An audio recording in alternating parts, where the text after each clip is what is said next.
programa anterior les propusimos una parábola, es decir, una ilustración simbólica en la que estamos comparando la historia de la Iglesia con una carrera de relevos.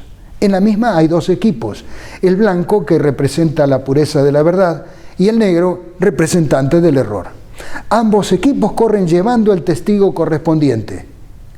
La competencia comenzó con Caín y Abel.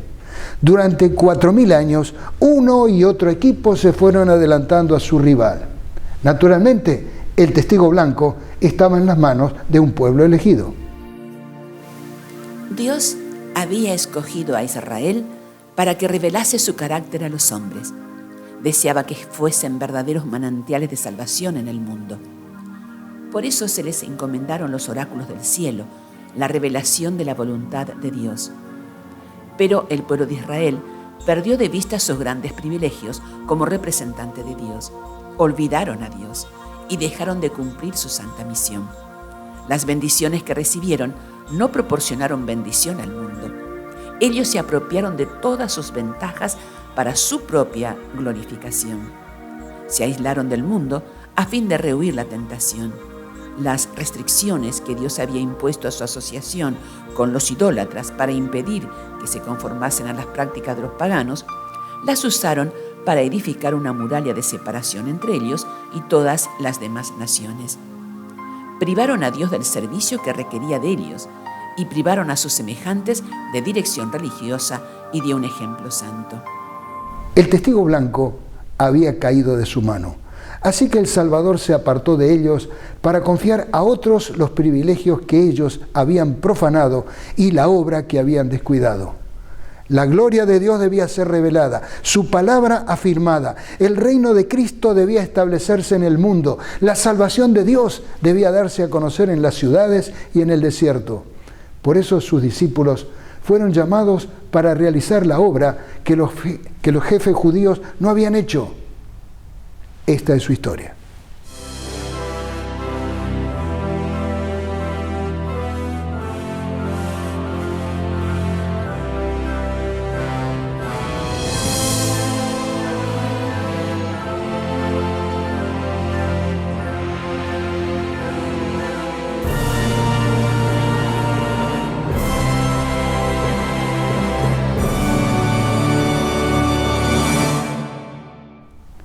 Sabemos que Jesús murió en la cruz y que al tercer día resucitó, completando de esa manera la misión que lo había traído a nuestro mundo.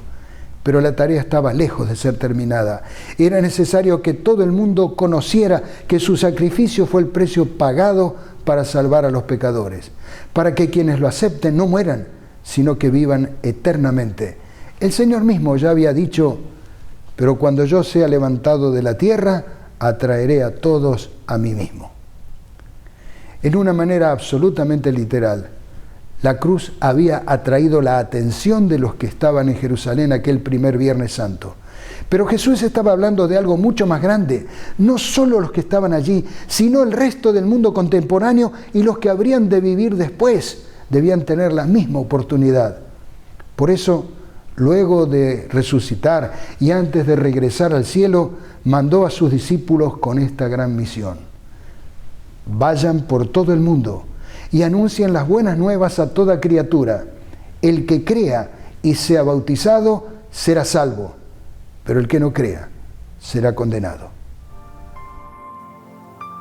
El mandato del Señor era desafiante, nada menos que llegar al mundo entero. El testigo blanco ya no estaba en manos de los judíos, había pasado a los cristianos y sobre ellos recaía la responsabilidad. Pero cuando venga el Espíritu Santo sobre ustedes, recibirán poder y serán mis testigos, tanto en Jerusalén como en toda Judea y Samaria y hasta los confines de la tierra. Sin medios ni fuerza para cumplirla, la tarea a realizar parecía imposible, pero junto con la misión se les dio la capacidad para realizarla, porque nada menos que el Espíritu Santo, la tercera persona de la divinidad, les ayudaría a testificar en el mundo entero. Pero ¿cuán grande era el mundo?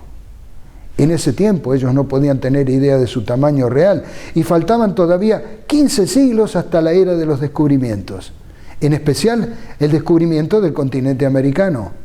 Era obvio que no podrían cumplir la misión en sus días y que tendrían que pasar el testigo a otros, y estos a otros, y ellos a otros, hasta que al final los últimos receptores cruzaran la meta. La carrera todavía sería larga, así que, sin pérdida de tiempo, debían comenzar la segunda etapa. Jesús había dicho que las Sagradas Escrituras son las que dan testimonio de mí. Quiero enfatizar que, a partir de esto que Jesús dijo, los testigos que los corredores simbólicos habrían de pasar a las generaciones sucesivas eran las doctrinas escritas en la palabra de Dios. La verdad acerca de Cristo y su sacrificio redentor, la esperanza de su regreso, el triunfo sobre la muerte y la obediencia a sus mandamientos como la condición para heredar la vida eterna. Su misión debía comenzar ahí donde estaban, en Jerusalén, pasar a los lugares vecinos y luego ir hasta los confines de la tierra. La orden era clara. Había que comenzar por Jerusalén y ahí mismo empezaron. Y comenzaron bien, con 10 días de oración, al final de los cuales el Espíritu Santo los llenó del poder prometido. El 10º día, el día señalado por el calendario ritual, era el día de Pentecostés, cuando se celebraba la cosecha. Y por cierto que hubo cosecha, nada menos que 3.000 personas fueron bautizadas en los estanques de Jerusalén, provocando una conmoción en la emblemática ciudad. El rápido avance de la predicación entre los judíos provocó que tuvieran que comparecer ante las autoridades de la ciudad. Cuando fueron presionados por los sacerdotes, valientemente dijeron: nosotros somos testigos de estos acontecimientos, y también lo es el Espíritu Santo que Dios ha dado a quienes le obedecen. Sí, Jerusalén había tenido sus testigos y se había cumplido con la orden del Señor de comenzar por la ciudad santa. Pero el adversario no podía quedar pasivo. La naciente iglesia había elegido 7 diáconos. Uno de ellos era Esteban. En una discusión con los integrantes de una sinagoga, como no podían hacer frente a la sabiduría ni al espíritu con el que hablaba Esteban, presentaron testigos falsos que declararon: este hombre no deja de hablar contra este lugar santo y contra la ley. Esteban se defendió valientemente. Entonces ellos, gritando a voz en cuello, se taparon los oídos y todos a una se abalanzaron sobre él, lo sacaron a empellones fuera de la ciudad y comenzaron a apedrearlo. Los acusadores le encargaron sus mantos a un joven llamado Saulo. Este joven Saulo no es otro que el que más tarde llegaría a ser nada menos que el apóstol Pablo. Muchas otras conquistas se lograron en Jerusalén. Miles de personas, incluyendo a varios sacerdotes judíos, aceptaron la nueva fe. Ahora debían continuar en Judea. Así que cambiamos la escena, y esta va a incluir a los gentiles, es decir, a los no judíos. Pedro sale de Jerusalén y se traslada 70 kilómetros al oeste hasta Jope, la actual Jaffa, la cual es hoy un suburbio de Tel Aviv. Allí se encuentra esta iglesia que recuerda la extraña visión de un lienzo con animales que debía matar y comer. Al sorprendido apóstol también se le dijo lo que significaba, que ya no podría haber exclusivismo, que, sin importar su raza, el evangelio debía ser llevado a todas las personas en todo el mundo. Por eso Pedro fue invitado a partir a Cesarea, unos 55 kilómetros al norte, hasta la residencia de Cornelio, un jefe militar romano. Ante él, su familia y un numeroso grupo de oyentes, el apóstol enfatizó que no hablaba de cosas que solo hubiera oído. Nosotros somos testigos de todas las cosas que Jesús hizo en la tierra de Judea y en Jerusalén, a quien mataron colgándole en un madero. Pero el apóstol afirmó que Jesús no quedó en la tumba, sino que Dios lo resucitó al tercer día y dispuso que se apareciera no a todo el pueblo, sino a nosotros, testigos previamente escogidos por Dios, que comimos y bebimos con Él después de su resurrección. Él nos mandó a predicar al pueblo y a dar solemne testimonio de que ha sido nombrado por Dios como juez de vivos y muertos. Como resultado del testimonio del apóstol, toda esa familia se convirtió. Ellos fueron los primeros creyentes romanos de que tengamos registros. Aún en medio de las persecuciones, el equipo blanco, portando su testigo, estaba bien adelante en la carrera en Judea. Jesús había mandado que después de Judea debían ir a Samaria. Con el argumento de que era el sucesor del templo de Salomón, en la ciudad de Samaria se había construido otro templo para rivalizar con el de Jerusalén. Es conocido que judíos y samaritanos no se trataban entre ellos, pero el Señor les había dado el ejemplo con el incidente de la mujer samaritana junto al pozo de Jacob. Ellos lo recordaban bien, por eso otro de los diáconos recién nombrados, Felipe, descendiendo a la ciudad de Samaria, les predicaba a Cristo. Y la gente, unánime, escuchaba atentamente las cosas que decía Felipe, oyendo y viendo las señales que hacía, así que había gran gozo en aquella ciudad. Sin embargo, ya desde antes había en esa ciudad un hombre llamado Simón que, jactándose de ser un gran personaje, practicaba la hechicería y asombraba a la gente de Samaria. Pero cuando creyeron a Felipe, que les anunciaba las buenas nuevas del reino de Dios y el nombre de Jesucristo, tanto hombres como mujeres se bautizaron. Simón mismo creyó y, después de bautizarse, seguía a Felipe por todas partes, asombrado de los grandes milagros y señales que veía. Sí, el testigo blanco se adelantó en Samaria y superó a la hechicería y a la superstición. Ahora había que expandirse al norte y al sur, al oriente y al occidente y al resto del mundo. El primer país evangelizado fuera de Israel fue Etiopía al sur. Y no llegó el evangelio allí por ninguno de los discípulos, sino por otro notable testigo, un funcionario local. Luego de la victoria en Samaria, el Espíritu Santo llevó al diácono Felipe a un camino en dirección suroeste. Allí se encontró con el tesorero de la reina de Etiopía, que se había convertido al judaísmo y que estaba regresando a su país desde Jerusalén, a donde había ido a adorar y donde seguramente compró un rollo con el libro del profeta Isaías. Lo venía leyendo mientras el carro estaba en marcha. Felipe se acercó y le preguntó si entendía lo que estaba leyendo, que era el texto que habla del Mesías. El tesorero necesitaba mayor explicación, así que lo invitó a subir y mientras el carro seguía su camino, Felipe le fue enseñando. Al llegar a un lugar donde había suficiente agua, el tesorero pidió ser bautizado. Una vez que salieron del agua, el Espíritu Santo volvió a llevarse a Felipe hacia el norte, mientras el funcionario continuó el camino hacia su patria. Cuando llegó a Etiopía, el tesorero, ahora convertido en cristiano, tomó el testigo y adicionó a sus tareas de gobierno una de importancia mayor. Su testimonio ayudó a que, hacia el año 350, Etiopía llegara a ser una nación cristiana, con Frumencio como su primer obispo.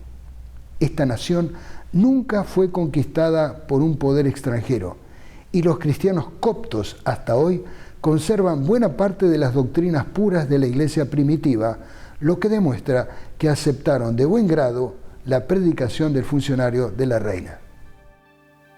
Al norte de Israel se encuentra Siria. En la época apostólica, su capital, Damasco, ya era una ciudad de 2000 años de antigüedad. El antiguo reino sirio estuvo sometido a Egipto hasta el 1250 a.C. Más tarde, en el siglo VIII a.C., Asiria subyugó todo el país. Poco después, el dominio pasó a Babilonia en el siglo VII a.C. Los persas se lo anexaron en el 538 a.C. y lo retuvieron hasta que 200 años más tarde Alejandro Magno se apoderó de él. Quedó en poder de los griegos hasta que, en el año 64 a.C., pasó a ser una provincia romana. A causa de la persecución judía, algunos cristianos habían huido de Jerusalén hacia Damasco. Ellos portaban el testimonio blanco. La carrera estaba siendo ganada allí. Sin saberlo ellos, un representante del equipo negro, sin embargo, había planeado detenerla. Saulo respirando aún amenazas y muerte contra los discípulos del Señor, vino al sumo sacerdote y le pidió cartas para las sinagogas de Damasco, a fin de que si hallase algunos hombres o mujeres de este camino, los trajese presos a Jerusalén. Lo que Saulo de Tarso ni siquiera podía imaginar, sin embargo, ocurrió. Este miembro del Sanedrín fue convertido en forma milagrosa porque el Señor mismo se le apareció en el camino a Damasco. Prácticamente ciego como resultado de la visión, fue llevado a esa ciudad donde esperó hasta que Ananías lo visitó. El orgulloso perseguidor escuchó de labios del enviado del Señor un mensaje sorprendente. Él le dijo: el Dios de nuestros padres te ha escogido para que conozcas su voluntad y veas al justo y oigas la voz de su boca, porque serás testigo suyo a todos los hombres de lo que has visto y oído. Saulo iba portando el testimonio negro, pero fue milagrosamente cambiado de equipo para llegar a ser uno de los más brillantes representantes del equipo del Señor. La iglesia de la ciudad de Damasco había sido protegida milagrosamente. Sin embargo, el cristianismo no pudo asentarse tan firmemente allí como sí lo hizo en Antioquía, la capital de la provincia romana de Siria. Antioquía, hoy Antaquía, está situada en el extremo sur de lo que actualmente es Turquía. Esta ciudad fue reconstruida varias veces a lo largo de la historia durante las épocas greco-romana y cristiana. En Antioquía estaba situado el edificio de la administración de los oficiales romanos del Este. Era un importante centro cultural, comercial y religioso. También habitaban allí muchos judíos, y en esa ciudad, por primera vez, a los seguidores de Jesús se les dio el nombre de cristianos. Allí Pablo y Bernabé fueron apartados por el Espíritu Santo para ser los primeros misioneros a tierras lejanas, especialmente para alcanzar a los gentiles, es decir, a los no judíos. Así que Antioquía llegó a ser la base de operaciones para sus viajes misioneros. En esa ciudad, la providencia divina estaba velando por el futuro del Evangelio. Jerusalén iba a ser muy pronto destruida y decenas de miles de cristianos de origen judío buscarían refugio hacia el norte. Al utilizar el nombre de cristianos, ellos se fueron diferenciando claramente de los judíos. Poco a poco, Antioquía llegó a ser el segundo centro en importancia del cristianismo primitivo. Y cuando por fin Jerusalén cayó, Antioquía albergó temporalmente al liderazgo de la iglesia. Al final de cada viaje misionero, los apóstoles regresaban a Antioquía para dar sus informes, los que provocaron un gran estímulo a la creciente iglesia. Por eso la ciudad llegó a ser un gran centro de dispersión del Evangelio. A unos 300 kilómetros al noreste de Antioquía estaba el segundo centro en importancia de Siria, la ciudad de Edesa, cuyo nombre actual es Sanliurfa. Está situada en el sur de Turquía y cuenta con una población de 500.000 de habitantes, mayormente kurdos. Hace casi 2000 años se plantaron en ella los orígenes del cristianismo, que desde allí y por el camino de la media luna fértil se expandió a Persia, Partia, India y China.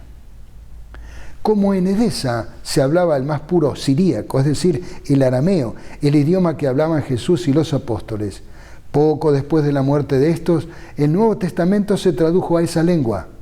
Esta noble versión se llamó la Peshita, que significa simple, y que por siglos tuvo una amplia circulación en el este y hasta hoy es tenida en alta estima en grandes comunidades orientales. Aquí, en Edesa, estuvo el primer templo cristiano. Aquí se escribió el Dietaserón, la primera armonía de los evangelios, y aquí estuvo el primer rey cristiano. Retrocedamos en el tiempo para responder a una interesante pregunta. ¿Dónde fueron los 12 discípulos a cumplir su misión? Este es el cuadro de la dispersión de estos testigos. Matías, el apóstol que fue elegido para reemplazar a Judas, quedó para confirmar la obra en Jerusalén. Mientras tanto, los otros 11 cumplieron el mandato de avanzar hasta lo último de la tierra. Según la historia y la tradición, se afirma que Andrés fue a Macedonia, Grecia, Asia Menor y Rusia. Bartolomé ministró en India, Armenia y Etiopía. Santiago, hijo de Alfeo, fue a Persia. De Santiago, hijo de Zebedeo, se dice que evangelizó la actual España, aunque la tradición es que en realidad su cuerpo ya fallecido fue sepultado en lo que hoy es Santiago de Compostela, en Galicia. Judas Tadeo trabajó en Mesopotamia y Persia.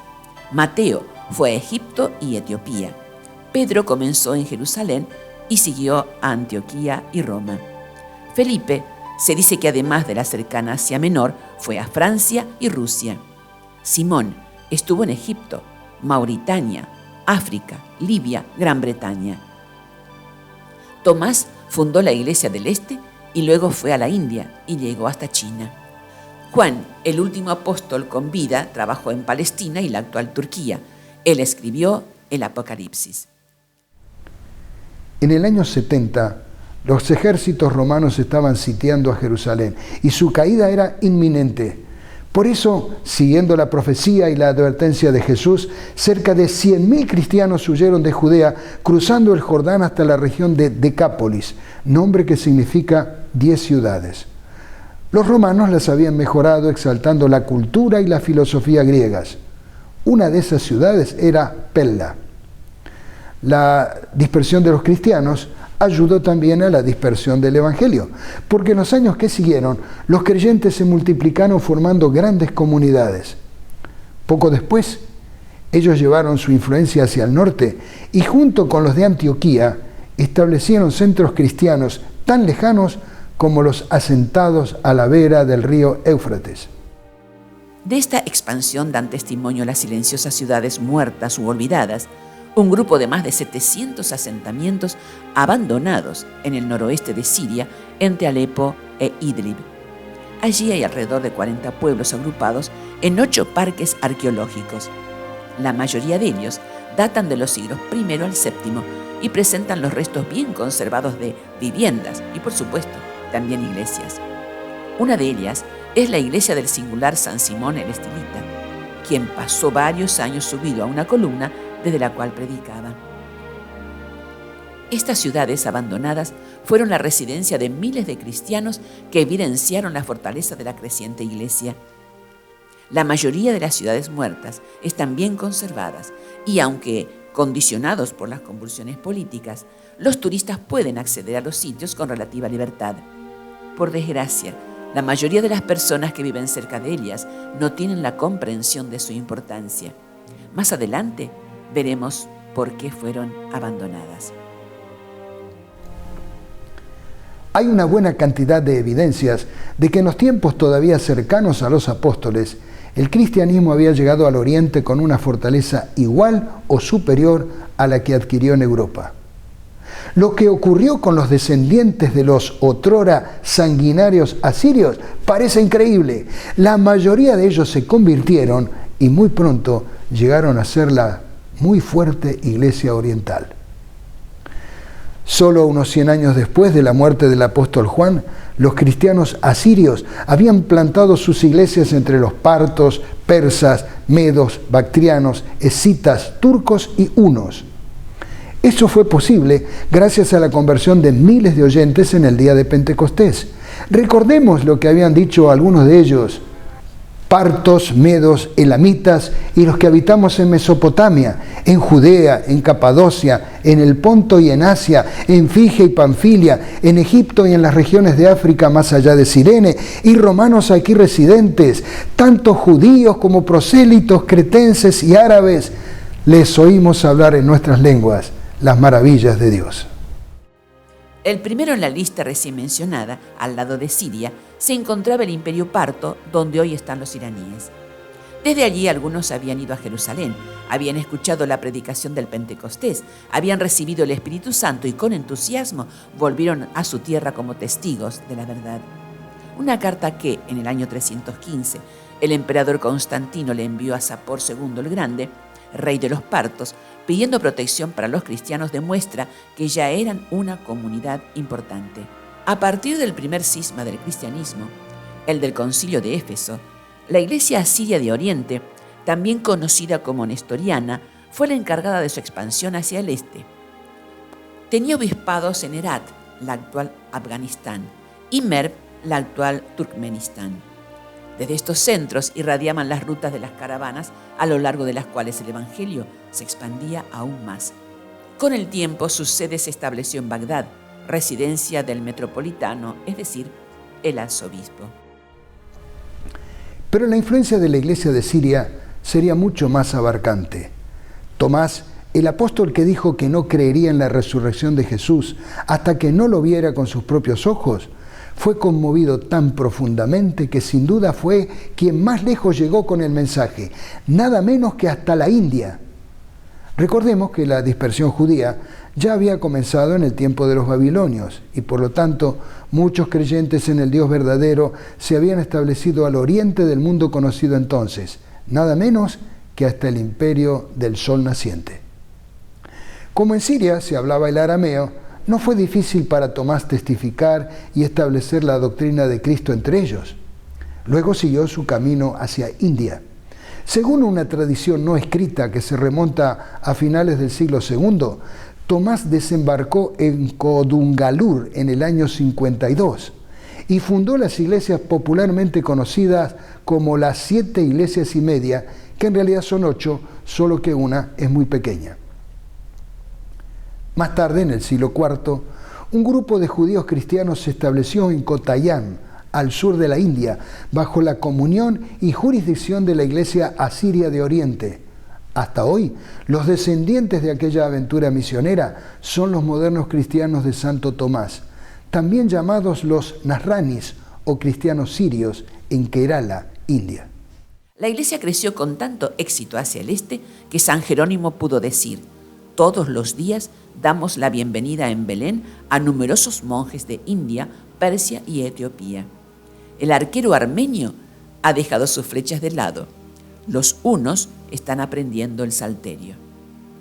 En Armenia, Gregorio el Iluminador, que vivió entre 257 a 330, ya había sido consagrado obispo y tan temprano como el año 301, el rey Tiridates proclamó el cristianismo como la religión del Estado, es decir, que Armenia fue oficialmente el primer país cristiano.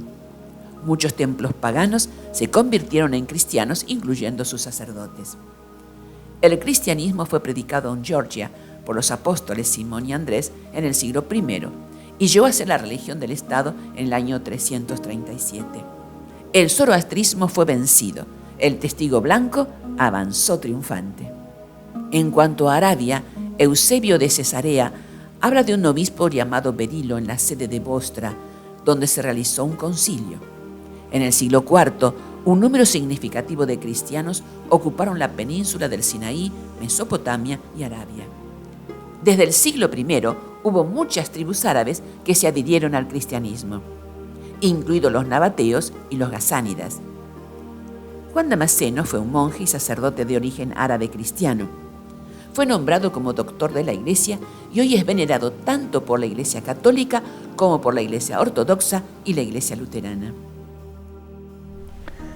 Ya dijimos que muchos de los israelitas dispersos por las invasiones asiria y babilónica encontraron un refugio en China, donde fueron empleados en importantes puestos militares. Algunos llegaron a ser gobernadores provinciales, ministros de Estado y muy estimados también como maestros. Esto preparó el camino para el conocimiento del Dios verdadero, que germinaría en abundante fruto para el cristianismo. La tradición afirma que, además del exitoso trabajo en India, Tomás también llevó el Evangelio a China. Por el año 300, Arnovio de Sica, un escritor que defendía el cristianismo, hizo una lista de los lugares del Oriente donde la Iglesia había asentado su presencia. En la lista mencionó a China. Un poco más tarde, Isaac, el patriarca de la Iglesia asiria, ordenó un metropolitano para China en el año 411. Considerando que el tal arzobispo debía dirigir entre 6 y 8 supervisores de provincias eclesiásticas, podemos darnos cuenta de la gran expansión del cristianismo allí. El historiador chino Wang Weifan, demuestra con una estela hallada en el este del país que el cristianismo había llegado a China durante la dinastía Han, la cual ya había reinado desde el año 25 de nuestra era. Xi'an, que fue capital y residencia de emperadores, es actualmente una moderna y muy bella ciudad del interior de China, a más de 1000 kilómetros de Pekín. Xi'an fue la importante ciudad en el final de la famosa Ruta de la Seda y el modelo para la construcción de Kioto, la antigua capital japonesa. Con 2 millones de habitantes entonces, y tanto más importante que ella, fue considerada la Roma del Oriente.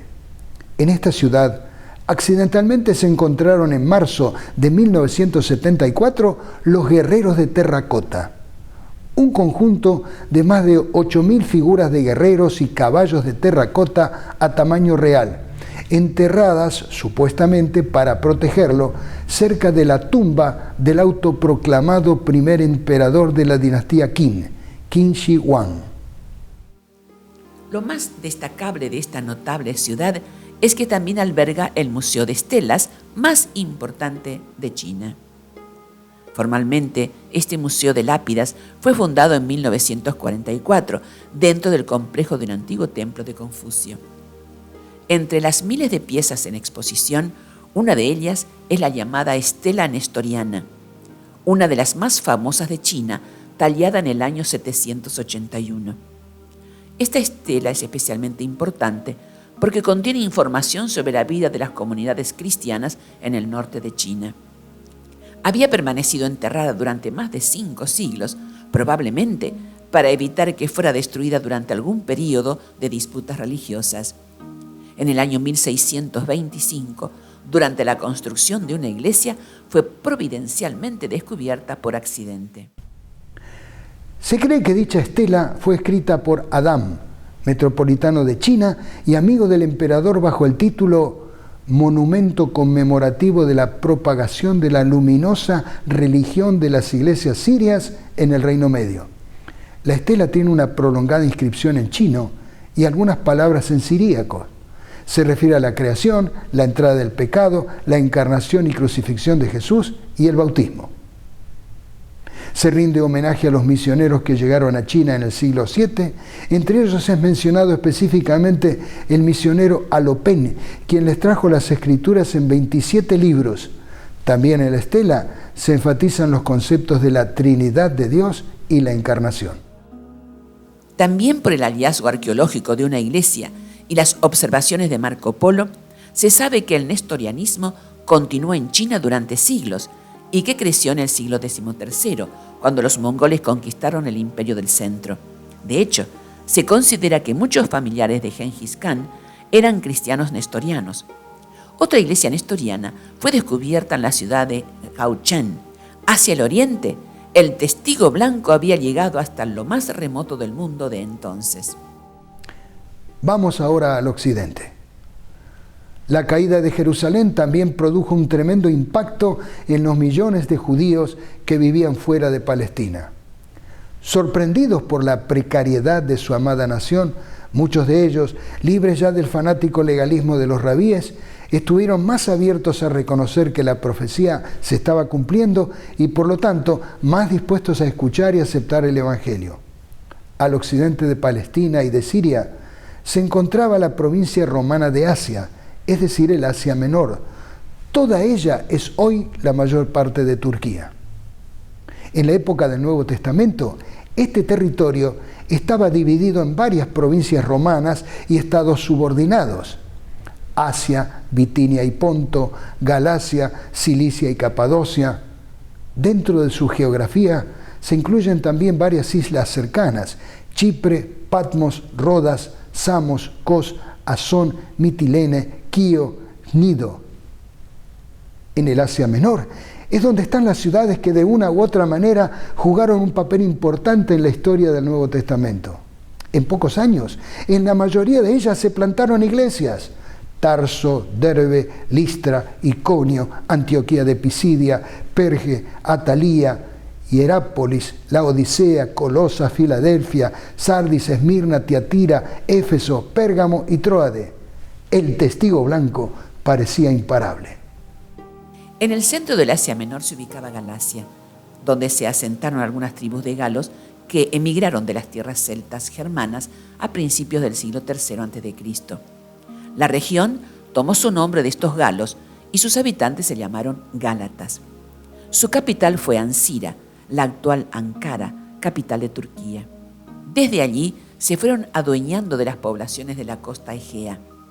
A partir del 189 a.C., esta región, junto con otras adyacentes, fue gobernada directamente por Roma, hasta que en el 25 a.C. se convirtió en la provincia romana de Galatia. El mensaje que Pablo les predicó prendió en sus corazones. A ellos les envió una de sus cartas y con el tiempo hubo también algunos misioneros que lo llevaron a lo que hoy es Francia. Después del exitoso trabajo en Galacia, Pablo quiso proseguir por el resto de Asia, pero Dios le mostró la visión del hombre de Macedonia que lo invitaba a ir a Europa.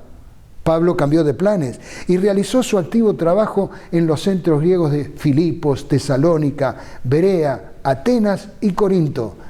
En Atenas entró en el centro mundial del paganismo intelectual. Con su trabajo, el apóstol fundó el cristianismo entre los que hablaban griego, el idioma en el cual se escribiría el Nuevo Testamento. Usando este idioma como base, un misionero del imperio bizantino en el primer imperio búlgaro, posiblemente San Clemente de Ohrid, inventó en el siglo X el llamado alfabeto cirílico, que sería usado en la Rus de Kiev, la madre de las actuales Ucrania, Bielorrusia y la propia Rusia.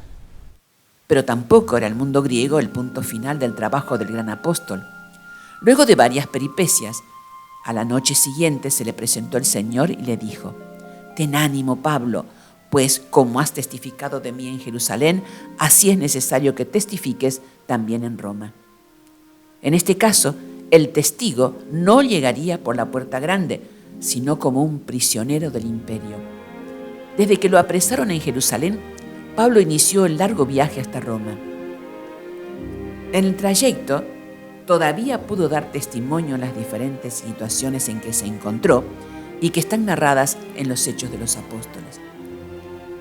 Parte en la prisión y parte en arresto domiciliario, Pablo pasó el final de su ministerio en Roma, solo interrumpido por un breve tiempo en que fue liberado, y donde pudo cumplir con su sueño de ir a España. Visitó la antigua Tarraco. Así que, tal como lo sostienen en una iglesia del lugar, pudo haber residido durante algunos meses o quizá un año allí, antes de volver a Roma, donde fue decapitado por Nerón hacia el año 67. Pero antes de su muerte, tuvo el privilegio de ver la iglesia establecida en la gran capital del imperio. Su epístola más extensa fue dirigida a ellos. Así como se había expandido al oriente, la iglesia también creció hacia el occidente de Roma. Uno de los padres de la iglesia, Tertuliano de Cartago, que vivió entre 155 y 220, decía: «Ayer nacimos y hoy llenamos el imperio. Las ciudades, las islas, los castillos, las villas, las aldeas, los reales, las tribus, el palacio, el senado, el consistorio. Solo dejamos vacíos los templos para vosotros, los paganos». Antes del 400, el cristianismo alcanzó a los germanos al norte del Danubio gracias al ministerio de Urfilas, enviado por el obispo de Constantinopla y que tradujo la Biblia a su idioma. El apóstol de Escocia fue Columba, fundador de la misión céltica. Tuvo resultados, ya que no solo reyes y gobernantes aceptaron al cristianismo, sino que estableció una sólida misión. Llegó a ser abad y fundó varios monasterios en Irlanda. En 563 fue a la isla de Iona y fundó un monasterio. El cristianismo de las Islas Británicas durante este período no estaba ligado con Roma. Era de origen celta, con un fuerte espíritu misionero que preparó el camino para la evangelización del norte de Europa. En el siglo V, el bretón Patricio, hijo de un diácono, capturado a los 16 años por piratas irlandeses, logró escaparse. Desembarcó en Ulster, y transformado en misionero, viajó por todo el país y fue denominado el apóstol de Irlanda. Niniano, otro bretón, hijo de un caudillo cristiano, estudió en Roma y con San Martín de Tours. Regresó a Escocia en el 400. Comenzó la evangelización de bretones, pictos y escoceses por el año 412. El apóstol de Alemania fue Bonifacio, que nació en 679 y fue educado en un monasterio cerca de Winchester. Se hizo monje y fue candidato a abad. Se unió a Willibrordo, misionero en Utrecht, Holanda, y siguió a Alemania, donde sería su obispo y más tarde arzobispo de Mainz. Un capítulo especial merece el valiente pueblo valdense, quienes desde su base en el Piamonte italiano partían como comerciantes, pero llevaban el mensaje bíblico escondido entre sus ropas y cuando hallaban la oportunidad lo exponían a los oídos atentos. Durante cientos de años fueron depositarios de las verdades del Evangelio. El apóstol Pablo escribió en su epístola a los Colosenses: para esto deben permanecer firmemente basados en la fe, sin apartarse de la esperanza que tienen por el mensaje del Evangelio que oyeron. Este es el mensaje que se ha anunciado en todas partes del mundo y que yo, Pablo, ayudo a predicar. En las palabras de Pablo hemos subrayado que el mensaje se había anunciado en todas partes del mundo conocido entonces. En nuestra ilustración de la carrera de los siglos, hemos hecho un somero resumen del avance glorioso del Evangelio. Los testigos de Cristo habían llenado el mundo con el conocimiento de su sacrificio redentor. En este capítulo nos hemos focalizado en el avance del testigo blanco, pero no todo eran luces. Ya tempranamente, Pablo les escribió a los de Galacia: ustedes estaban corriendo bien. ¿Quién los estorbó para que dejaran de obedecer a la verdad? Ya en el primer siglo estaban surgiendo herejías. Lo peor estaba por venir, como lo veremos en el próximo capítulo. Pero no cerraremos este capítulo con una nota triste. Una carrera tiene sus altibajos. A ratos se va ganando, a ratos se va perdiendo. Estamos a favor del equipo blanco y nos gozamos en que por ahora vamos ganando la carrera.